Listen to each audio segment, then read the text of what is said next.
KTV prime bulletin కు స్వాగతం. నా పేరు మేఘన. బులెటిన్ ముఖ్యాంశాలు. రతనాల సీమగా రాయలసీమ, బంగారు కొనుగోళ్లపై బగ్గుమన్న ప్రజలు, పాపాగ్ని నది కాలుష్యంపై కాంగ్రెస్ ఆందోళన. Same affection. I am thankful to you, sir. This AMCA has come because of you. I am grateful to you for sanctioning this. ఈ రోజు మనందరం గుర్తుపెట్టుకోవాల్సింది, ఆమ్కా ప్రాజెక్టు పుట్టపర్తి నుంచి మన దేశ రక్షణ రంగం యొక్క సామర్థ్యాన్ని చాటుతుంది. 15,803 కోట్లతో ఫైనల్గా 650 ఎకరాలతో పుట్టపర్తి ఒక టౌన్షిప్ వస్తుంది. 7,500 మందికి ఉద్యోగాలు వస్తాయి. స్వదేశీ సాంకేతికతో యుద్ధ విమానాన్ని తయారు చేయడం ఈ ప్రాజెక్టు యొక్క ముఖ్యమైన లక్ష్యం. ఇక్కడ అల్టిమేట్గా మీరు చూస్తే 1,00,000 కోట్ల రూపాయలు పెట్టుబడులు వచ్చే అవకాశం ఉంది. నేను ఎన్నోసార్లు చెప్పాను, ఒకప్పుడు ఈజ్ ఆఫ్ డూయింగ్ బిజినెస్, ఇప్పుడు speed of doing business. Speed of doing బిజినెస్కి ఈ ఆమ్కా ఒక తిరుగులేని ఉదాహరణ అని చెప్పి నేను మీకు తెలియజేస్తున్నాను. ఇప్పుడే మినిస్టర్ గారు చెప్పారు, ఐటీ మినిస్టర్ గారు చెప్పారు, ముందు వీళ్ళందరూ కలిశారు. కలిసిన తర్వాత ఒకసారి మినిస్టర్ గారు నాకు ఫోన్ చేస్తే నేను కూడా రిక్వెస్ట్ చేశా, పర్సనల్గా కలిసి చెప్పాను. ఈ ప్రాజెక్టు స్పీడ్ మీరు చూస్తే ఈ ఏడాది 9వ తేదీన ఆమ్కా ప్రాజెక్టుపై రక్షణ శాఖలో చర్చలు మొదలైనాయి. 20వ తేదీన ప్రపోజల్స్ అడిగారు. 24వ తేదీన ప్రతిపాదనలు పంపించాం. 28వ తారీఖున కేంద్రం అంగీకరించింది. 29న అధికారులు ఇక్కడికి వచ్చి స్థలాన్ని పరిశీలించారు. 30వ తారీఖున క్యాబినెట్లో పెట్టి శాంక్షన్ చేశాం. ఈరోజు దీనికి ఫౌండేషన్ వేశాం. ఈ ప్రాజెక్టుకు పూర్తిగా సహకరించిన మిమ్మల్ని అందరినీ అభినందిస్తున్నా. ఇటీవల రాయల్ ఎన్ఫీల్డ్ మన రాయలసీమకు వస్తూ ఉంది. అదే జెట్ స్పీడ్తో ఫైటర్ జెట్ ఈ ప్రాంతానికి వచ్చిందని మరొకసారి మీ అందరికి విజ్ఞప్తి చేస్తున్నా. ఇది ప్రారంభం మాత్రం. ఇక్కడి నుంచి రాబోయే రోజుల్లో ఏరోస్పేస్ సిటీకి దారి తీస్తుంది. నాకు ఏమాత్రం కూడా అనుమానం లేదు. ఈరోజు మరికొన్ని డిఫెన్స్ అనుబంధ సంస్థలకి డ్రోన్ సిటీకి కూడా భూమి పూజ చేసుకున్నాం. మడకసిరలో భారత్ ఫోర్జ్, HFCL, దోనకొండలో BDL సంస్థలు 2,959 కోట్ల పెట్టుబడి పెడుతున్నాయి. దీనివల్ల 4-5 వేల మందికి ఉద్యోగాలు వచ్చే అవకాశం ఉంది. కర్నూలు జిల్లాలో డ్రోన్ సిటీ ద్వారా భారతదేశంలోని ఆధునిక డ్రోన్ ఎకోసిస్టానికి శ్రీకారం చుట్టాం. ఈరోజు 8 సంస్థలకి 686 కోట్ల రూపాయల పెట్టుబడులు వస్తున్నాయి. దీనివల్ల ఒక 2,500 మందికి ఉద్యోగాలు వస్తాయి. మనందరం గుర్తుపెట్టుకోవాలి, ఇటీవల కాలంలో ప్రపంచంలో యుద్ధాలు చూస్తే పెద్ద దేశాలతో సమర్థవంతంగా డ్రోన్ టెక్నాలజీతో ఫేస్ చేసే పరిస్థితికి వస్తున్నారు. భవిష్యత్తులో యుద్ధ రంగంలో ప్రజల రోజువారీ కార్యక్రమాల్లో డ్రోన్స్ చాలా కీలకంగా తయారవుతాయి. ఇప్పటికే మీరు వ్యవసాయం దగ్గర నుంచి అన్ని రంగాల్లో ఈ డ్రోన్స్ యొక్క ప్రభావం పెరిగింది. అందుకే దేశంలో మొట్టమొదటిసారిగా ఓర్వకల్లులో డ్రోన్ సిటీ ఏర్పాటు చేసిన ఏకైక ప్రభుత్వం NDA ప్రభుత్వం. ఈరోజు మీరు ఒక్కసారి చూస్తే శ్రీహరికోట నుంచి అంతరిక్ష శక్తి, నాగాయ లంక నుంచి క్షిపణ శక్తి, విశాఖ నుంచి నౌకాదళ శక్తి, పుట్టపర్తి నుంచి వైమానిక రక్షణ శక్తితో దేశానికి ఏపీ రక్షణ కవచంగా నిలబడుతుంది. అది మన రాష్ట్రం కేంద్రానికి ఇచ్చే సహకారం. ఇప్పుడు ఒకసారి చూస్తే అనంతపూర్ జిల్లా నేను 5 డికేడ్లుగా చూస్తున్నాను, 50 సంవత్సరాలుగా చూస్తున్నాను.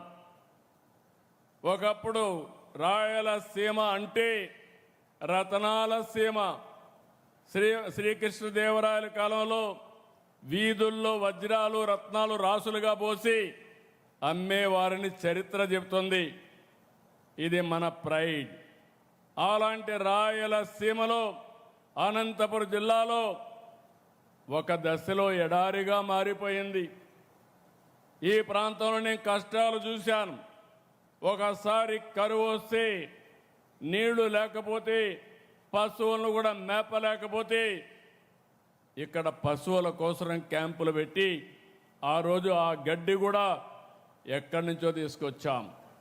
పంటలు పండకపోతే, నీళ్లు లేకపోతే కనీసం ఒక్కసారి ఇన్పుట్ సబ్సిడీ ఇమ్మంటే నేను ఆ రోజు ఇన్పుట్ సబ్సిడీ శ్రీకారం చుట్టాను. ఇంకో పక్క మీరు చూస్తే నేను ఎప్పుడు హెలికాప్టర్లో ఈ ప్రాంతానికి వచ్చినా ఎక్కడ కూడా చెరువుల్లో నీళ్ళే ఉండేటివి కాదు, చెట్లు కూడా లేవు. అలాంటి రాయలసీమని పూర్తిగా మార్చిన ఘనత ఆ రోజు ఎన్టీఆర్ది, ఈరోజు తెలుగుదేశం పార్టీ ఎన్డీఏది. ఆ రోజు ఎన్టీఆర్ ఒకటే ఆలోచించారు, ఈ సీమకు నీళ్లు తేవాలి, జీవితాలు మార్చాలని ఆలోచించిన వ్యక్తి. కృష్ణా జలాలని రాయలసీమకు తరలించాలని హంద్రి, నీవా, తెలుగు గంగా, గాలేరు నగిరి సహా అనేక ప్రాజెక్టులు శ్రీకారం చుట్టారు. వాటిని పూర్తి చేసే బాధ్యత ఈరోజు మనం తీసుకుంటున్నాం. ఇది తప్పకుండా పూర్తి చేసి ప్రతి ఎకరాకు నీళ్ళు ఇచ్చే బాధ్యత ఈ ప్రభుత్వానికి మీకు హామీ ఇస్తున్నా. జీడిపల్లి, గండికోట, చెర్లోపల్లి, రాయలసీమ రతనాల సీమగా చరిత్రలో నిలిచిన ఈ ప్రాంతం ఇప్పుడు ఉద్యాన సీమగా అభివృద్ధి బాటలో ముందుకెళ్తుంది. భవిష్యత్తులో రక్షణ సీమగా రూపుదిద్దుకునేలా ప్రభుత్వం ప్రత్యేక ప్రణాళికతో ముందుకు సాగుతుంది. ముఖ్యమంత్రి చంద్రబాబు నాయుడు, మంత్రి నారా లోకేష్ సహకారంతో రాయలసీమలో పరిశ్రమలు, ఐటీ, రక్షణ రంగ పెట్టుబడులు, నీటి పారుదల ప్రాజెక్టులు, మౌలిక వసతుల అభివృద్ధికి ప్రాధాన్యత ఇస్తున్నారు. ఒకప్పుడు కరువుతో పోరాడిన రాయలసీమ ఇప్పుడు భారత రక్షణ భవిష్యత్తును నిర్మించే శక్తిగా ఎదుగుతోంది. ఈ రోజు పెట్టుబడులకు దేశంలోనే ప్రధాన ఆకర్షణగా ఆంధ్రప్రదేశ్ వేగంగా ముందుకు దూసుకెళ్తోంది. ప్రధానమంత్రి శ్రీ నరేంద్ర మోదీ గారి ఆత్మనిర్భర్ భారత్ విజన్ తో, ముఖ్యమంత్రి శ్రీ నారా చంద్రబాబు నాయుడు గారి దూరదృష్టి నాయకత్వంతో, స్పీడ్ ఆఫ్ డూయింగ్ బిజినెస్ తో, పరిశ్రమలకు అనుకూల వాతావరణంతో ఆంధ్రప్రదేశ్ ప్రపంచ దిగ్గజ సంస్థలను ఆకర్షిస్తోంది. LG electronics, Apollo tyres, Royal Enfield, drone city, defence తయారీ కేంద్రాలు, ఎలక్ట్రానిక్స్ నుంచి ఏరోస్పేస్ టెక్నాలజీ వరకు రాయలసీమలో పారిశ్రామిక విప్లవానికి నాంది పలుకుతున్నాయి. ఇప్పుడు భారత రక్షణ రంగ ఆత్మనిర్భర్ ప్రయాణంలో మరో చారిత్రాత్మక అధ్యాయం ప్రారంభమవుతుంది. దేశ వైమానిక రక్షణ సామర్థ్యాన్ని మరింత బలోపేతం చేసే అత్యాధునిక యుద్ధ విమాన అభివృద్ధికి కీలకమైన air craft integration and flight test centre భారత రక్షణ భవిష్యత్తును మలిచే ఈ ప్రాజెక్టుకు ఇప్పుడు వేదికవుతోంది పుట్టపర్తి. 15,800 కోట్ల రూపాయల భారీ పెట్టుబడితో ఏడీఏ ఆధ్వర్యంలో నిర్మితమవుతున్న aircraft integration and flight test centre దేశ రక్షణ సామర్థ్యాన్ని పెంచడమే కాదు, వేలాది యువతకు అత్యున్నత ఉద్యోగ అవకాశాలను సృష్టించబోతోంది. ఈ మే 15వ తేదీన రక్షణ శాఖ మంత్రి శ్రీ రాజ్నాథ్ సింగ్ గారు పుట్టపర్తిలో air craft integration and flight test centre ADA మరియు డిఫెన్స్ ప్రాజెక్ట్ కు శంకుస్థాపన చేయనున్నారు. అలాగే రాయలసీమను డిఫెన్స్ తయారీ కేంద్రంగా తీర్చిదిద్దే పలు కీలక రక్షణ ప్రాజెక్టులకు కూడా శ్రీకారం చుట్టనున్నారు. డిఆర్డీఓ ఆధ్వర్యంలో రూపుదిద్దుకుంటున్న ఈ ప్రాజెక్ట్ భారత రక్షణ రంగానికి కొత్త బలం, రాయలసీమ అభివృద్ధికి కొత్త అధ్యాయం. బంగారం కొనుగోళ్లపై ప్రధాని నరేంద్ర మోదీ చేసిన వ్యాఖ్యలు దేశవ్యాప్తంగా చర్చనీయాంశంగా మారాయి. ఆర్థిక పరిస్థితుల దృష్ట్యా ఏడాది పాటు బంగారు ఆభరణాలు కొనొద్దన్న పిలుపుపై వ్యాపారులు, సామాన్యులు ఆందోళన వ్యక్తం చేస్తున్నారు. దీనిపై కేటీవీ కడప జిల్లా ప్రతినిధి వినోద్ మరింత సమాచారం అందిస్తారు. భారతదేశ ప్రజలు ఎవరు కూడా వారి శుభకార్యములు కానీ దేనికైనా కానీ బంగారం లాంటి విలువైన వస్తువులు కొనొద్దని చెప్పడం జరిగింది. ఈ విషయం ఎందుకు చెప్పారు, జరిగే పరిణామం తెలుసుకునే ప్రయత్నం చేద్దాం. అన్న చెప్పండి, పరిణామాలు ఉండబోతున్నాయి, మీ వ్యాపారం మీద ఎటువంటి నష్టం వాటిల్లే ప్రమాదం? ప్రధానమంత్రి గారైతే మన ఎకనామిక్, మన దిగుమతుల మీద ఆర్డర్లు ఖర్చుతున్నాయి కనుక దిగుమతులు ఎక్కువ చేసుకుంటే కొనకపోతే మన ఎకనామిక్ స్ట్రాంగ్గా ఉంటుందన్న ఉద్దేశంతో ఆయన చెప్పారు. వర్కర్స్ వచ్చేసి దాదాపు లక్షల మందిలో మన ఇండియాలో ఉన్నారు. వాళ్ళ పరిస్థితి ఏమిటి, దీని మీద కూడా ప్రధానమంత్రి గారు ఆలోచించాలి. ఇప్పుడు ఈవీఎంలు కట్టేది ఉంటాయి, దానికి ఏమైనా ఒక సంవత్సరం కట్టకుండా ఉంటే పర్వాలేదా, వడ్డీలు ఉన్నాయి దాన్ని కట్టకపోతే పర్వాలేదా, లేకుంటే వర్తకులకు ఏమన్నా మీరు జీతాలు ఇస్తారా, లేకుంటే షాపులకు ఏమన్నా మీరు బాడిగలు కడతారా, దీని మీద కూడా వర్కర్ల మీద వ్యాపారస్తుల మీద ఎలాంటి బరువు ఉంటుందో అది కూడా ఆలోచించాలి. మీరు ఎకనామిక్ కోసము దిగుమతులు తగ్గించేటందుకు కోసం చేస్తున్నారు. మీరు దిగుమతులు తగ్గిస్తే మన కాడ ఎకనామిక్ వచ్చేసి డాలర్లు తక్కువ ఉన్నాయి, మన దిగుమతులు ఎక్కువ ఉన్నాయి. కానీ అది కంట్రోల్ చేస్తే మన ఎకనామిక్ స్ట్రాంగ్గా ఉంటుంది, మన రూపాయికి బలం పడుతుంది అని చెప్పేసి ఉద్దేశంతో చెప్పారు. కానీ పూర్తి దేశం మీద దృష్టి పెట్టాలని చెప్పేసి మేము కోరుకుంటున్నాం. ఈ సంవత్సరం వరకు అదే గోల్డ్ కొనకూడదు అన్నారు కాబట్టి వ్యాపారాలు తక్కువ ఉన్నాయి. ఇప్పుడు దానివల్ల వచ్చే సంవత్సరం కూడా మేము కోలుకోలేము. ఈ సంవత్సరం కాదు, ఫ్యూచర్లో కూడా ఎట్టుంటుందేమో. ఎట్లానా ఇప్పుడు ప్రజలు కూడా శుభకార్యములకు కొనొద్దని చెప్పేసి అంటున్నారు కదా మోడీ గారు, అప్పుడు మొత్తం మీద మీకు బిజినెస్ తగ్గే అవకాశం ఉంది. ప్రజల పైన కూడా కొంచెం ఆ శుభకార్యాలు చేసుకోవడానికి కానీ ఏదో ఒకటి ఇబ్బందిగా ఉంది. ఈ పరిస్థితుల్లో ఎట్లా ఉండబోతుంది, మీకు వ్యాపారం పైన ఎటువంటి ప్రభావం చూపుతుంది? స్లోగా ఉంటుంది. వచ్చే వాళ్ళు కూడా కొందరు వెనక్కి పోవడము, మళ్ళీ ఆలోచన చేయడము, అట్లా వెనక్కి ముందుగా అట్లా జరుగుతూ ఉంటుంది. అట్లా ఇప్పటికిప్పుడే గోల్డ్ పైన కూడా కొంచెం రేటు కూడా తగ్గినట్టుంది. దీనిపైన ముందు ఇంకా ఏమైనా తగ్గే అవకాశం ఉందా? ఇంకా తగ్గేది పెరిగేది అట్లా ఎవరికి అర్థం కాదు. ఉండేదానికి అప్ అండ్ రేట్లలో వ్యాపారాలు వచ్చే వాళ్ళకి సరిగా ముదుగు చూపడం లేదు కస్టమర్లు వచ్చేవాళ్ళు. అంటే మీ షాప్ మొత్తం మీద రోజుకి ఎంత జరుగుతుంటుంది, ఇక్కడ వర్కర్స్ ఎంతమంది పనిచేస్తున్నారు, ఒకవేళ గోల్డ్ కొనడానికి సంవత్సరం పాటు ఇట్లే ప్రజలకి వెనకడుగు వేస్తే ఎట్లా ఉండబోతుంది, వాళ్ళకి మీరు ఇచ్చే జీతాలు కానీ పరిస్థితులు కానీ ఎలా ఉంటుంది? మేమంతా ఆర్డర్ తీసుకొని చేసేవాళ్ళము, రెడీగా ఉండేది తక్కువ ఉంటాయి మా కాడ. బయట తీసుకొచ్చి అంటే ఆర్డర్ ఎక్కువ ఆర్డర్లే మాకు, ఏమన్నా ఆర్డర్ ఇచ్చి చేయించేవాళ్ళమే. సంవత్సరం కిందట ఉండే వ్యాపారంలో 10 పైసలు కూడా లేదు. చాలా ఇబ్బందులు పడుతున్నారు వ్యాపారస్తులు. ఈ ట్యాక్సులతో ఇదేళ్లతో ఈ రేటు పెరిగిన దానికి చాలా మధ్యతరగతి కుటుంబాలు బంగారు అంగడికి రావాలంటేనే భయపడుతున్నారు. ఇంతకంటే ఇంకా వ్యాపారస్తులంతా వ్యాపారాలు లేక ఖాళీగా షాపులు కూర్చొని ఉన్నారు. చూస్తున్నారు కదా మీరే, ఒక్క గిరాకీ ఏమన్నా ఉందా? లేదు. ఏం చేయాలి మేము? ట్యాక్సులు కట్టాలా, అన్నీ కట్టాలా. ఇప్పుడు అదే చూసుకుంటే ఇప్పుడు సుంకం కూడా ఒకటే బారి దిగుమతుల సుంకం కూడా 6 నుంచి 10% పెంచడం జరిగింది కదా, ఎట్లా ఉండబోతుంది? అంటే మీరు ఇప్పుడు ఇంతమంది వర్కర్స్ మెయింటైన్ చేస్తారు, ఇన్ని ఖర్చులు వస్తాయి, వ్యాపారం ఉన్నట్లుండి ఎవరైతే కస్టమర్స్ రాకపోతే ఎట్లా ఉండబోతుంది? గిరాకీ తగ్గిపోయింది. గుమస్తాలు జీతాలు ఇవ్వాలంటే కూడా బరువుగా ఉంది. గుమస్తాలు జీతాలు ఇవ్వాలంటే బరువు ఉంది. రూపాయి వ్యాపారం జరుగుతుండేది 20 పైసలు 15 పైసలకు వచ్చింది. ఇంకా మేమేం చేయాలా? ట్యాక్సులు ఏమో తగ్గలే, ట్యాక్సులు పెరుగుతున్నాయి, ఏం చేయలేము. వ్యాపారం చాలా తక్కువ అయిపోయింది. మధ్యతరగతి కుటుంబం వాళ్ళు చాలా ఇబ్బంది పడతారు. ఇప్పుడు చూసుకుంటే గ్రామాల్లో ఎవరైతే పేదలు ఎవరైతే ఉంటారో కనీసం ఒక వధువుకి కనీసం పెట్టాల్సినటువంటి గోల్డ్ కూడా ఈరోజు కొనే పరిస్థితి లేక పేదల్లో ఉంది. మోదీ చూసుకుంటే ఈయన ఇప్పుడు సంవత్సరం పాటు గోల్డ్ కొనొద్దనే ఒక పిలుపునైతే జాతికి చెప్పడం జరిగింది. దీనిపైన ఎటువంటి ప్రభావం చూపే ఉంది సమాజం పైన? మాకు ఇబ్బందిగా ఉంది, కొనాలంటే కూడా ఇబ్బంది. చాలా రేటు పెంచేసినారు, పెట్టలేం కదా నాన్న. ఇది మొత్తానికి చూసుకుంటే ప్రజలు కూడా మోదీ చెప్పిన ప్రకారం ఒక ఆర్థిక పరిస్థితులు, భారతదేశ ఆర్థిక పరిస్థితులు ఆయన దృష్టిలో ఉంచుకొని చెప్పడం జరిగింది. కాకపోతే బంగారు వ్యాపారస్తులు కానీ ఎవరైతే ప్రజలు మధ్యతరగతి పేదవాళ్ళు కానీ గోల్డ్ కొనే పరిస్థితి ఈ రోజు లేదు, అంత అధిక రేట్లు ఉన్నాయి.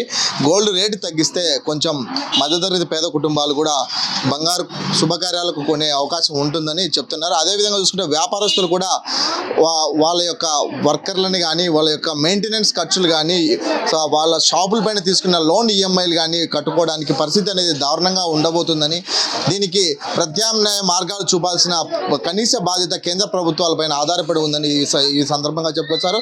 కెమెరామెన్ శ్యామ్తో వినోద్, కేటీవీ, కడప.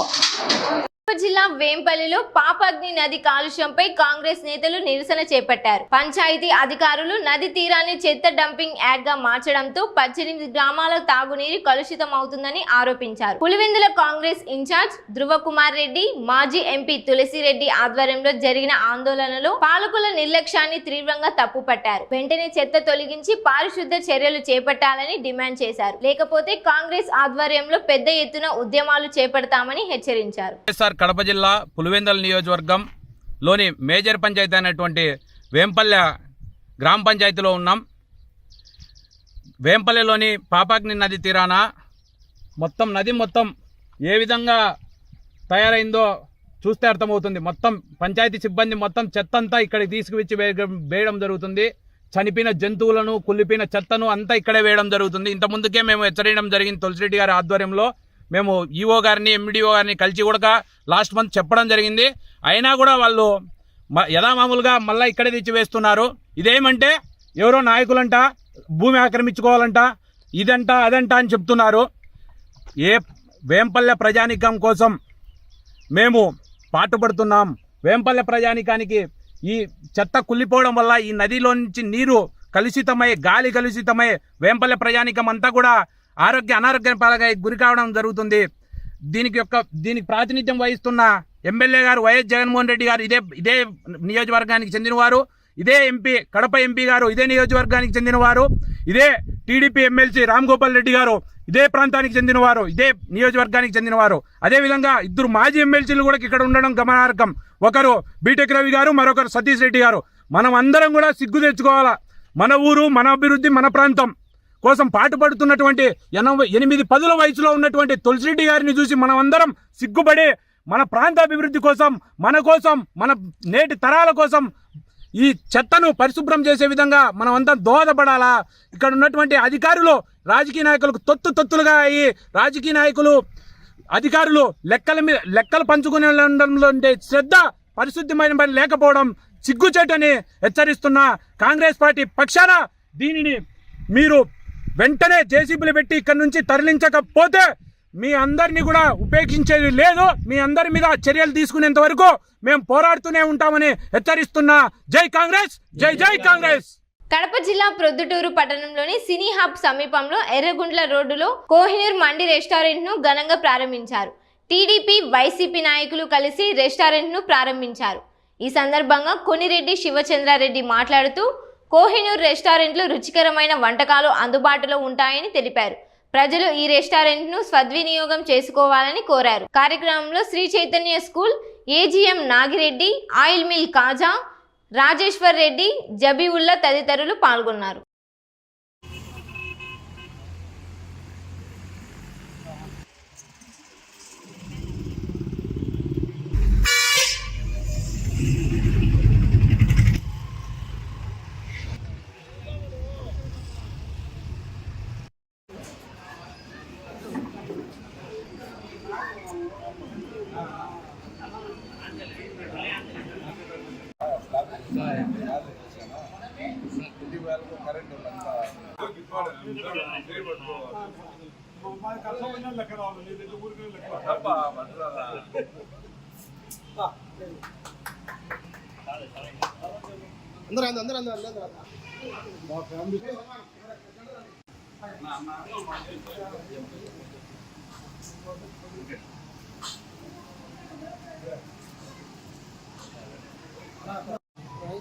ఈరోజు ప్రొద్దుటూరు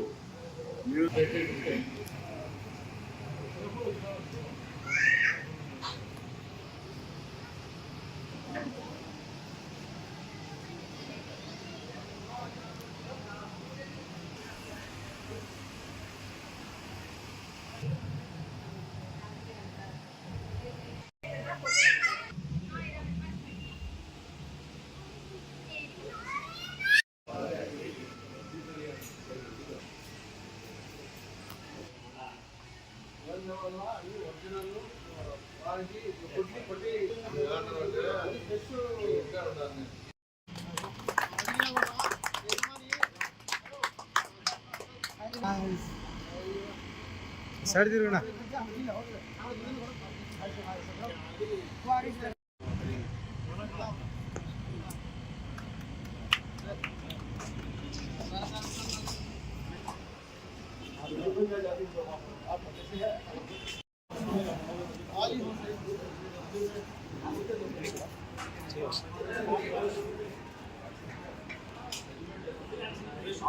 ఓకేనా?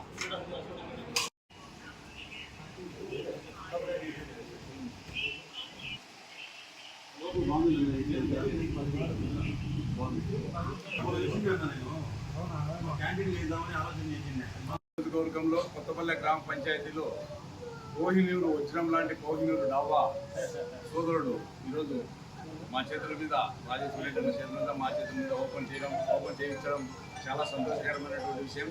ఈ చుట్టుపక్కల ఎక్కువగా రాజేశ్వరి కాలనీలోనే మంచి అభివృద్ధి చేస్తూ ఇక్కడే ప్రొద్దుటూరికి ఒక తలమానికమైనటువంటి కాలనీ.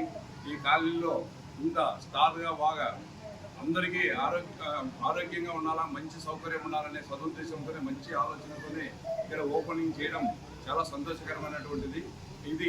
ఈ డాబా వచ్చినంలాగా బాగా అభివృద్ధి చెంది దినదినాభివృద్ధి చెంది ఇక్కడ బాగా చేయాలని జరుగుతుందని చెప్పి నా చేతుల మీద అన్న రాజేశ్వర రెడ్డి అన్న చేతుల మీద ఓపెనింగ్ చేయించడం చాలా సంతోషకరమైనటువంటి విషయం. కడప టౌన్లోని రెవెన్యూ పెట్రోల్ బంక్ వద్ద సిపిఐ కార్యకర్తలు పెట్రోల్ డీజిల్ ధరల పెంపును వ్యతిరేకిస్తూ నిరసన చేపట్టారు. గ్యాస్ ధరలు పెంచిన వెంటనే ఇంధన ధరలు కూడా పెంచడం ప్రజలపై అదనపు భారం మోపడం అన్యాయమని మండిపడ్డారు. కేంద్ర ప్రభుత్వ నిర్ణయాలను తీవ్రంగా వ్యతిరేకిస్తున్నామని తెలిపారు. ఈరోజు కడప నగరంలో నిరసన కార్యక్రమాన్ని నిర్వహిస్తూ ఉన్నాం. ఇవాళ అంతర్జాతీయ ముడి చమురుల ధర ఒక బ్యారెల్ ధర $100 పైబడి పెరిగిందన్నటువంటి కారణంతో ఉన్న పలంగా లీటరు పెట్రోల్ డీజిల్ పైన ₹3 పైగా పెంపు ప్రభావము రేపొద్దున అన్ని రకాల నిత్యావసర వస్తువుల ధరలపైన, వ్యవసాయ ఉత్పత్తులపైన మొత్తం సమాజం మీదే ప్రభావం చూపి ప్రత్యక్షంగా పెట్రోలు డీజిల్ వినియోగించేటటువంటి వినియోగదారులే కాకుండా భారతదేశంలో ఉన్న ప్రతి పౌరుడి పైన ఈ ప్రభావం పడబోతూ ఉంది. దీన్ని మేము తీవ్రంగా ఖండిస్తూ ఉన్నాం, వ్యతిరేకిస్తూ ఉన్నాం. అంతర్జాతీయ ముడి చమురు ధరలను నియంత్రించి వాటి ప్రభావము ప్రత్యక్షంగా ప్రజల మీద పడకుండా ఉండడం కోసం ధరల స్థిరీకరణ నిధి ఏర్పాటు చేయాలని చెప్పి భారత కమ్యూనిస్ట్ పార్టీ పదే కోరుతూ ఉంది. కానీ ఇవేమీ కూడా పాలక ప్రభుత్వానికి పట్టే పరిస్థితి ఇవాళ లేదు.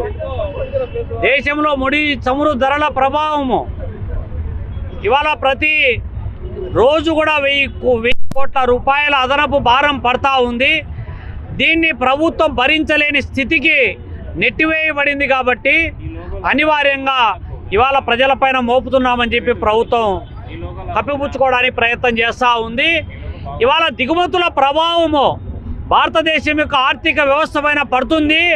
కాబట్టి దిగుమతి అవుతున్నటువంటి బంగారం నుంచి మొదలు పెడితే పెట్రోలు, డీజిల్, గ్యాస్ అన్నీ కూడా వాడకుండా నియంత్రించుకోవాలా, అదుపులో పెట్టుకోవాలని చెప్పి ఆంక్షలు విధించేటువంటి దౌర్భాగ్య స్థితి కొనసాగుతూ ఉంది. దీనికి ప్రధానమైనటువంటి కారణం ఇరాను యుద్ధ ప్రభావము. హార్మోజ్ జలసంధి నుంచి రావాల్సినటువంటి ముడి చమురు రాకుండా ఇబ్బందులు ఎదుర్కొనేటువంటి నేపథ్యాన్ని మనం చూస్తూ ఉన్నాం.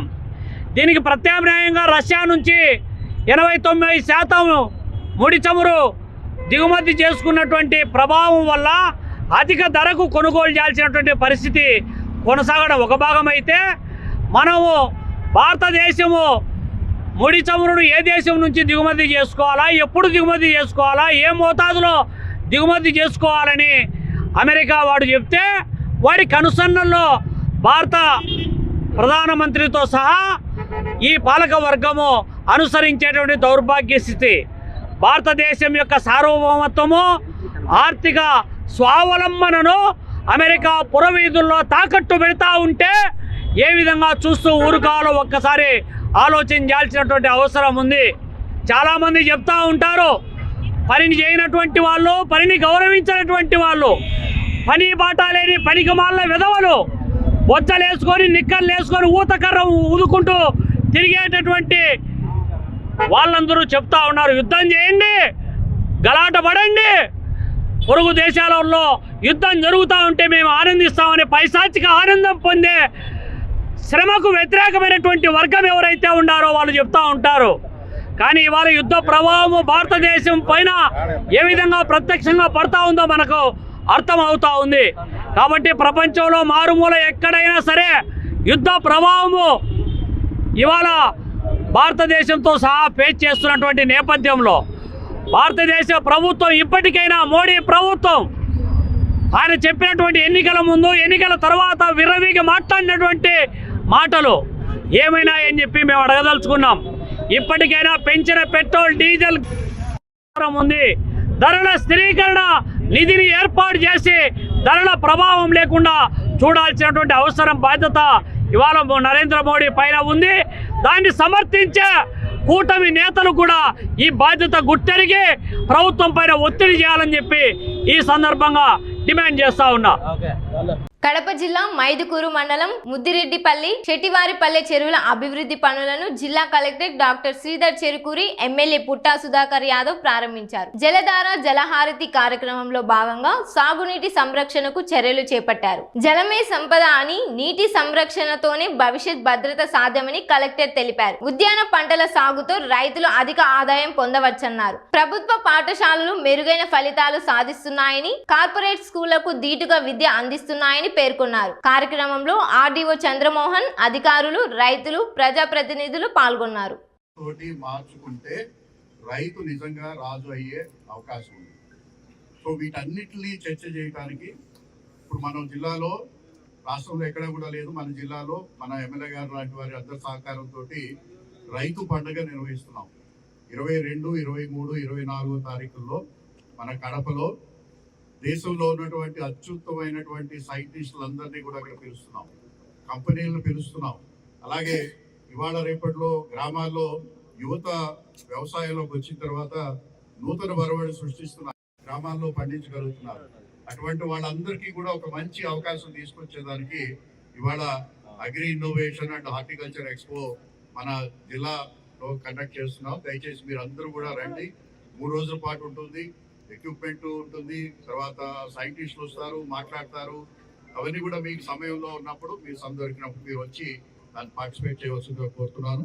అలాగే ఈరోజు జలధార కార్యక్రమంలో గత నెల రోజులుగా ప్రతి గ్రామంలోనూ కూడా ఈ ప్రోగ్రాం పైన చర్చ చేయడం జరిగింది. ఈ చర్చ చేసినటువంటి సందర్భంలో మీరు ఏదైతే పనులు మాకు కావాలి అని చెప్పేసి మీరు గుర్తించి ఇచ్చారో వాటిలన్నిటినీ కూడా 100% శాంక్షన్ చేసి ఈరోజు మనం ఇంప్లిమెంట్ చేసుకుంటున్నాం. అలాగే ఇది మీ చేతుల మీదుగా జరగాలి, మీ ఆధ్వర్యంలో జరగాలి అనేటువంటి ఉద్దేశంతో మన జిల్లాలో ఒక కొత్త వరవడి తీసుకొచ్చాం. సాధారణంగా ఇరిగేషన్లో ఏదైనా పని మనం శాంక్షన్ చేయాలంటే ఇరిగేషన్ ఇంజనీరు ఆయన ఎంత పని అంటే ఎంత మట్టి తీసాము అనే దానిపైన క్యాలిక్యులేట్ చేసి మనకి ఇస్తుంటారు. అలా కాకుండా మనం ఇక్కడ ప్రత్యేకంగా తీసుకొచ్చింది ఏంటంటే మీ గ్రామానికి లేదా మీ మండలానికి సుమారుగా 500 నుంచి 600 గంటల జేసీబీని మీ చేతిలో పెడుతున్నాం. ఇవాళ 2 జేసీబీలు వచ్చినాయి. 2 జేసీబీలు మీరు దగ్గరుండి ఎంత పని చేయించుకుంటే, అంటే జేసీబీ అనేది మీకు మీ చేతిలో ఉన్నటువంటి వస్తువుగా మీకు ఇస్తున్నాం. గ్రామస్తులందరూ కూడా దాన్ని మీరు కిలోమీటర్ కావచ్చు, 2 కిలోమీటర్ కావచ్చు, తర్వాత ఇంకా గంటలు మిగిలినట్టయితే మీ చెరువులో ఇంకొక పని చేసుకోవచ్చు, ఏదైనా చెల్లించుకున్నట్టయితే. అంటే డైరెక్ట్ గా ఒక రైతు అంటే ఈ పథకం కానీ లేకపోయినట్టయితే ఏం చేయాలి? జేబులో ఉన్నటువంటి 90,000 రూపాయలు 70,000 రూపాయలు తీసుకువెళ్ళి షాప్లో కట్టి సరికి తెచ్చుకుంటేనే కానీ మనకి లేదు. అంటే దానివల్ల ప్రభుత్వానికి భారమైనా కూడా ఎవరో ముఖ్యమంత్రి గారి ఆలోచన ఒకటి, ఈ భారాన్ని ప్రభుత్వం భరిస్తుంది. ఈ యొక్క దాన్ని రైతుకి మనం అందించినట్టయితే రైతు బంగారు పంటలు పండిస్తారు, రైతు కుటుంబాలు బాగుంటాయి, గ్రామాలు బాగుంటాయి, తద్వారా రాష్ట్రం బాగుంటుంది. ఇది పెద్ద బరువు కాదు అనే ఉద్దేశంతో అంత ఖర్చుతో కూడుకున్నటువంటి పథకాన్ని కూడా ఇవాళ ఎవరు కూడా అంటే మనం దాని గురించి చర్చ కూడా ఎందుకు చేయట్లేదు?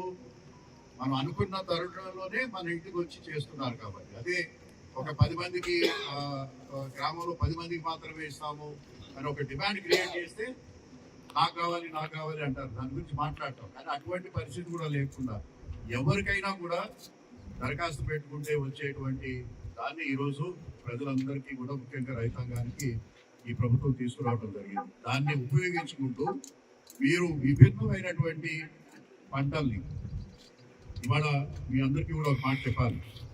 ఇవాళ ఈ మండలంలోనే పక్కకి వెళ్తే కేసీ కెనాల్ బెల్ట్లో కాజీపేటలో కానీ గువ్వూరులో కానీ లేకపోతే ఇంకా ఈ మండలంలో కూడా కొన్ని మండలాల్లో గ్రామాల్లో వరి పండిస్తున్నారు. ఈ సంవత్సరం మంచి పంట పండించారు, 50 బస్తాలు అయింది. ఇప్పుడు మన ఎమ్మెల్యే గారు కూడా చెప్పారు. కానీ 50 బస్తాలు పండించినటువంటి వరి రైతు కన్నా ఇక్కడ అదే ఎకరంలో ఇక్కడ 50 అక్కడ పసుపు పండించినటువంటి రైతు ఆదాయం ఎక్కువ వస్తుందా లేదా? ఇది ప్రైమ్ బులెటిన్. చూస్తూనే ఉండండి కేటీవీ, ప్రతి వార్త ప్రజల పక్షం.